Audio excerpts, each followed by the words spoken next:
जय माता दी। त्रिकुटा पर्वत की पावन वादियों में विराजमान, भक्तों की मनोकामनाएं पूर्ण करने वाली सिंहवाहिनी जगत जननी मां वैष्णो देवी की यह अद्भुत कथा है।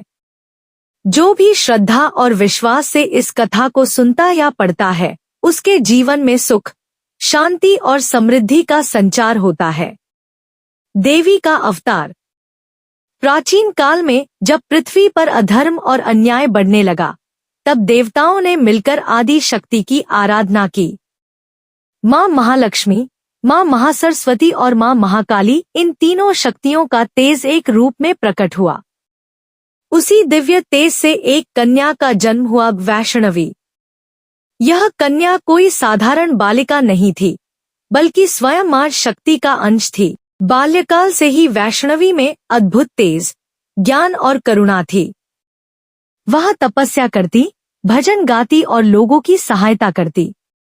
वैष्णवी की तपस्या। कहते हैं कि वैष्णवी ने भगवान श्रीराम को अपना पति मानकर कठोर तप किया। जब भगवान राम वनवास के समय वहां से गुजरे, तब वैष्णवी ने उनके दर्शन किए। भगवान राम ने कहा, हे देवी, इस जन्म में मैं एक पत्नी व्रत हूँ, लेकिन कलयुग में जब मैं कल की रूप में अवतार लूंगा, तब तुम्हें स्वीकार करूंगा। यह सुनकर वैष्णवी ने आजीवन ब्रह्मचर्य और तप का संकल्प लिया। वह त्रिकुटा पर्वत की ओर चली गई और वहां गुफा में तप करने लगी। भैरवनाथ का अहंकार। उसी समय एक तांत्रिक साधु था भैरवनाथ। वह शक्तिशाली था, परंतु उसमें अहंकार भी बहुत था। उसने वैष्णवी के तेज को देखा और उनके पीछे पड़ गया। वह उन्हें अपनी शक्ति से जीतना चाहता था। मां वैष्णवी ने कई बार उसे समझाया, भैरव, अपनी शक्ति का उपयोग अच्छे कार्यों में करो, परंतु वह नहीं माना। अंततः मां वैष्णवी त्रिकुटा पर्वत की गुफा की ओर बढ़ी। बाणगंगा का चमत्कार। रास्ते में जब मां को प्यास लगी, तब उन्होंने अपने धनुष से एक बाण चलाया। जहां बाण लगा, वहां से जल की धारा फूट पड़ी।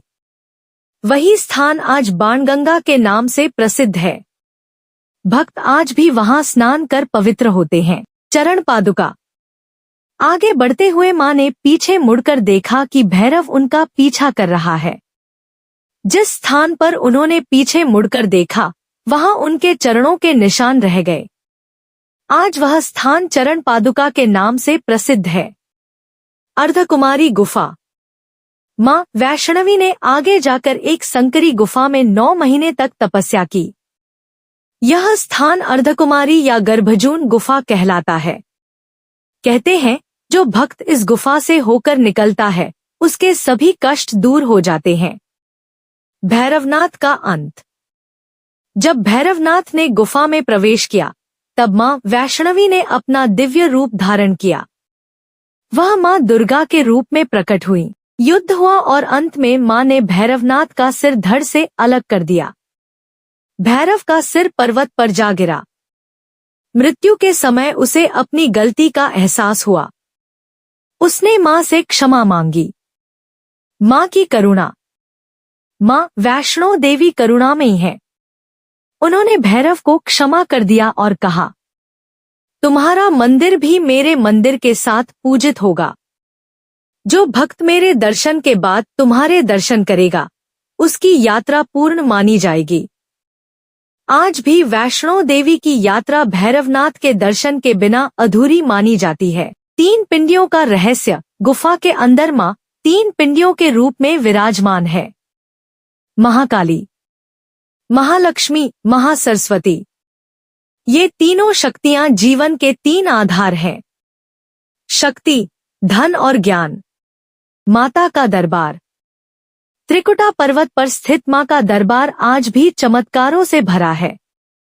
हर वर्ष लाखों भक्त कठिन यात्रा करके मां के दरबार में पहुंचते हैं। कोई संतान की कामना से आता है, कोई सुख शांति के लिए, कोई संकट से मुक्ति के लिए। और मां कभी किसी को निराश नहीं करती। भक्ति की शक्ति। कहते हैं, जिसे बुलावा आता है, वहीं माँ के दरबार पहुंचता है। माँ की कृपा बिना कोई वहां नहीं जा सकता। भक्त जय माता दी के जयकारे लगाते हुए चढ़ाई चढ़ते हैं। थकान अपने आप दूर हो जाती है। चमत्कारों की कथाएं। अनेक भक्तों ने माँ के चमत्कारों का अनुभव किया है। किसी को असाध्य रोग से मुक्ति मिली, किसी को नौकरी मिली, किसी के घर में संतान का जन्म हुआ, किसी का टूटा परिवार फिर से जुड़ गया। माँ वैष्णो देवी सच्चे मन से मांगी गई हर प्रार्थना सुनती है। नवरात्रि का महत्व। नवरात्रि के समय माँ का दरबार विशेष रूप से सजा रहता है। भक्त 9 दिनों तक व्रत रखते हैं, भजन कीर्तन करते हैं। यह समय शक्ति की आराधना का सबसे पवित्र काल माना जाता है। कथा का संदेश। माँ वैष्णो देवी की यह कथा हमें सिखाती है, अहंकार का अंत निश्चित है। सच्ची भक्ति में असीम शक्ति है। धैर्य और तप से हर लक्ष्य प्राप्त किया जा सकता है। माँ की शरण में आने से जीवन सफल हो जाता है। समापन। जय माता दी। त्रिकुटा पर्वत की वादियों में गूंजता जयकारा आज भी भक्तों को बुलाता है। माँ वैष्णो देवी की कृपा सब पर बनी रहे। जो भी श्रद्धा से इस कथा को सुनता है, उसके जीवन में सुख, शांति और समृद्धि का वास होता है। यदि आप यह कथा अपने YouTube चैनल पर सुना रहे हैं, तो अंत में श्रद्धा से कहें, अगर आपको माँ की यह पावन कथा अच्छी लगी हो तो जय माता दी लिखकर कमेंट करें और चैनल को जरूर सब्सक्राइब करें। Like, share and subscribe and follow for more updates. Subscribe the channel now.